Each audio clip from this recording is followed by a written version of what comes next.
Assalamualaikum warahmatullahi wabarakatuh. Salam sejahtera. Terima kasih sahabat saya, mantan Menteri Undang-Undang Batu Sapi.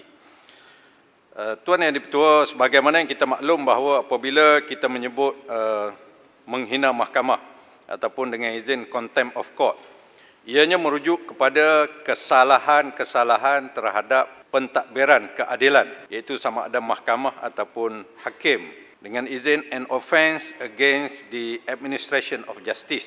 Buat masa ini, kerajaan sedang mengkaji keperluan untuk menggubal suatu undang-undang khusus bagi menangani kes-kes penghinaan mahkamah sebagaimana yang ada di Singapura, iaitu Administration of Justice Protection Act 2016. Dalam hal ini, Jabatan Peguam Negara sedang menjalankan kajian dengan membuat perbandingan dengan undang-undang yang ada di beberapa negara, umpama di India, United Kingdom, Singapura dan beberapa perkara yang lain. Kerajaan juga akan mendapatkan input daripada semua pemegang taruh yang berkepentingan dengan perkara ini, dan untuk maklumannya Yang Berhormat Batu Sapi, sebagaimana Yang Berhormat pernah maklum bahawa Jabatan Peguam Negara sebenarnya telah melihat perkara ini sejak daripada tahun 2010 lagi. Lama dah. Pada tahun 2013, suatu draft telah disiapkan mengenai perkara ini dan telah dirujuk kepada pihak mahkamah, dan mahkamah memberi suatu feedback yang agak baik. Pada tahun 2016, draft rang undang-undang telah pun di peringkat pengesahan oleh bahagian gubalan Jabatan Peguam Negara. Namun demikian, setahun sebelum itu ada berlaku suatu perkara di mana Kementerian Dalam Negeri telah membuat suatu pindaan terhadap Akta Hasutan Sedition Act yang melibatkan perkara yang melibatkan penghinaan mahkamah dan sebagainya, khususnya Seksyen 31C Sedition Act atau Akta Hasutan. Oleh sebab itu, perkara ini telah dikaji semula oleh pihak kerajaan untuk memperlengkapkan dan diselaraskan dengan pindaan yang dibuat.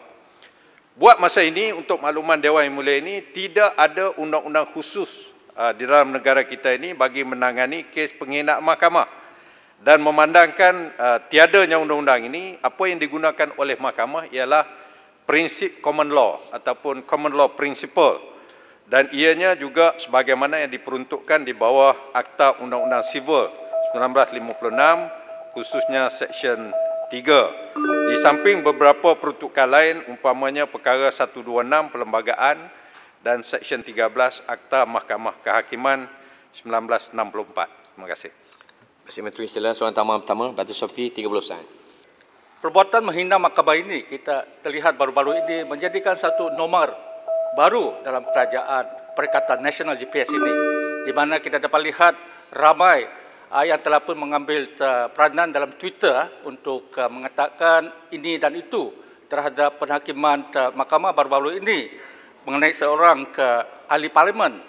Dan juga pada masa yang sama, dalam satu kenyataan Twitter, kita juga dapat lihat Yang Berhormat Menteri yang duduk di sana telah pun mengatakan dengan menteri-menteri yang lain, Menteri Air, Menteri Duta Bertaraf Menteri ke Timur Tengah dan juga Menteri Komuniti bersama-sama dengan ahli parlimen Pekan, di mana beliau mengatakan there may be times when we are powerless to prevent injustice, but there may never be a times when we fail to protest. Jadi dengan kenyataan yang dibuat oleh seorang Twitter yang dinamakan Ramesh Rao AKS, yang telah pun dilaporkan akan minta memberikan penjelasan kepada pihak polis pagi ini. Jadi saya ingin penjelasan daripada Yang Berhormat Menteri, sama ada Yang Berhormat Menteri punya kenyataan ini bercanggah dengan prinsip undang-undang yang telah pun dikatakan tadi menggunakan common law konsep, ya.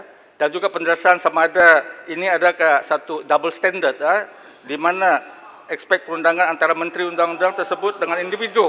Soalan dah diberikan tadi. Ya, sila. Terima kasih. Sila Menteri. Lilai.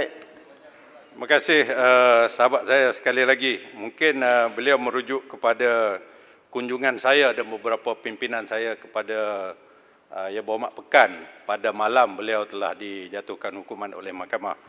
Untuk makluman Yang Berhormat Batu Sapi dan juga ahli-ahli Yang Berhormat, amalan sebegini bukanlah satu perkara yang luar biasa. Pada satu masa dulu, semasa Port Dickson telah dikenakan tindakan oleh parti dia dan juga oleh mahkamah, Presiden PAS pada masa itu telah berkunjung menziarahi Port Dickson. Pada masa itu bukan Port Dickson lah, saya kata Pematang Pau. Jadi itu amalan yang biasa. Yang keduanya, saya tak pasti yang dirujuk Twitter tu Twitter mana. Sama ada Twitter saya ke ataupun Twitter mana-mana pihak. Walaupun demikian, sebagai seorang pengamal undang-undang, saya juga tertakluk kepada undang-undang. Jika sekiranya apa yang saya lakukan tertakluk kepada undang-undang tertentu dan saya dipanggil oleh polis, saya bersedia untuk pergi ke balai polis memberi keterangan. Terima kasih. Terima kasih.